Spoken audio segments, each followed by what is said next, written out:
Brutus, I do observe you now of late. I have not from your eyes that gentleness and show of love that I was wont to have. You pair too stubborn and too strange a hand over your friend that loves you. Cassius, be not deceived. If I have veiled my look, I turn the trouble of my countenance merely upon myself. Vexed I am of late, of passions of some indifference, conceptions only proper to myself, which give me some soil perhaps to my behaviours. But let not therefore my good friends be grieved, among which Cassius be you one, nor construe any further my neglect that poor Brutus, with himself at war, forgets to show of love to other men.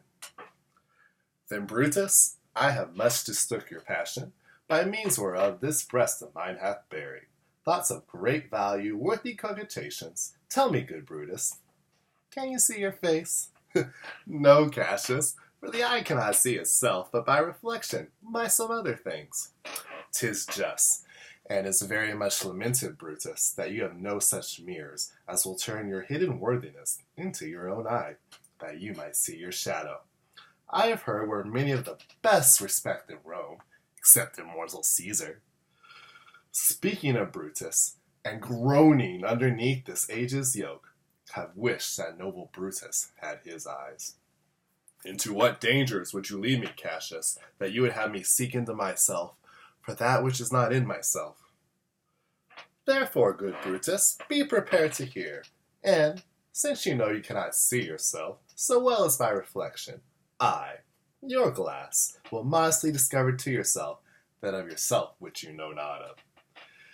And be not jealous on me, gentle Brutus. Were I a common laughter, or did use to stale with ordinary oaths my love to every new protester, if you know that I do fawn on men and hug them hard, and after scandal them, or if you know that I profess myself in banqueting to all the root, then hold me dangerous.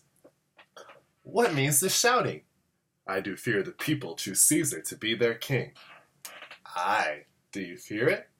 Then must I think that you would not have it so? I would not, Cassius, yet I love him well. But wherefore do you hold me here so long? What is it that you would impart to me?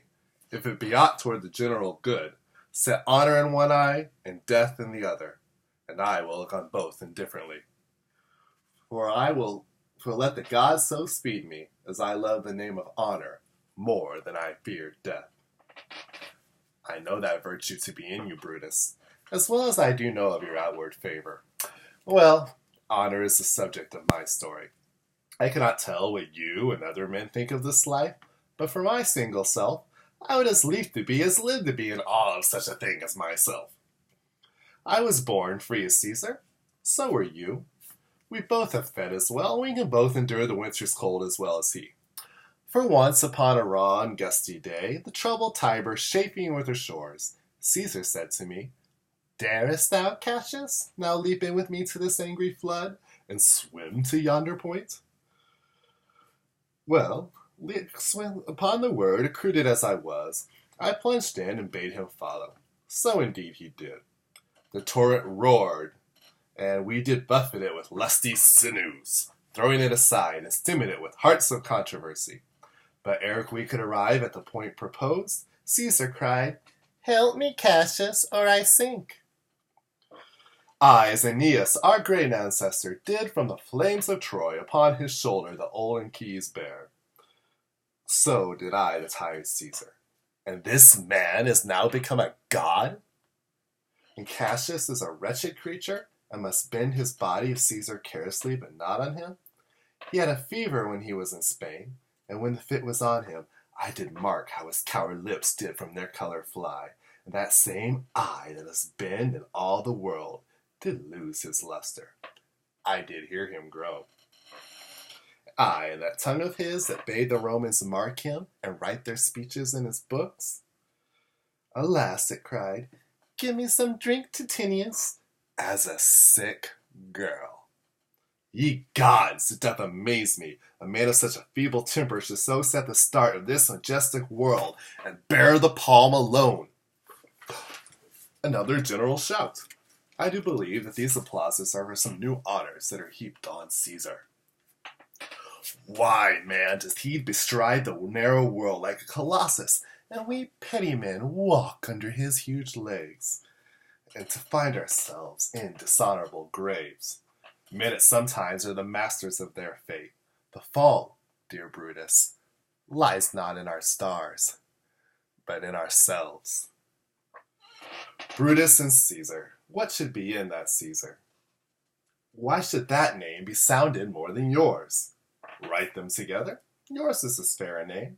Sound them, it doth become the mouth as well. Weigh them, it is as heavy. Conjure with them, Brutus will start his spirit as soon as Caesar.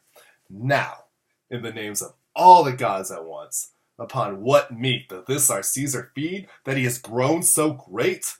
Age, thou art shamed. Rome, thou hast lost the breed of noble bloods. When went there by an age since the great flood, but it was fain with more than with one man? When could they say, till now, that talked of Rome, that her wide walks encompassed but one man? Now it is Rome indeed, and room enough, when there is in it but only one man. Oh, you and I have heard our fathers say, Brutus, there was a Brutus once that would have brooked the eternal devil to keep his state in Rome as easily as a king. That you do love me, I am nothing jealous. What you would have me work to do, I have some aim. Have I thought of this, and of these times I shall recount hereafter. For at this present I would not so.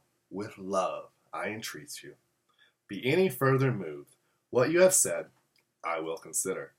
What you have to say, I will with patience hear, and find a time both to meet and hear and answer such high things. So then, my noble friend, chew upon this. Brutus had rather be a villager than to repute himself a son of Rome under these hard conditions as this time is like to lay upon us. I am glad that my weak words have struck but this much show of fire from Brutus.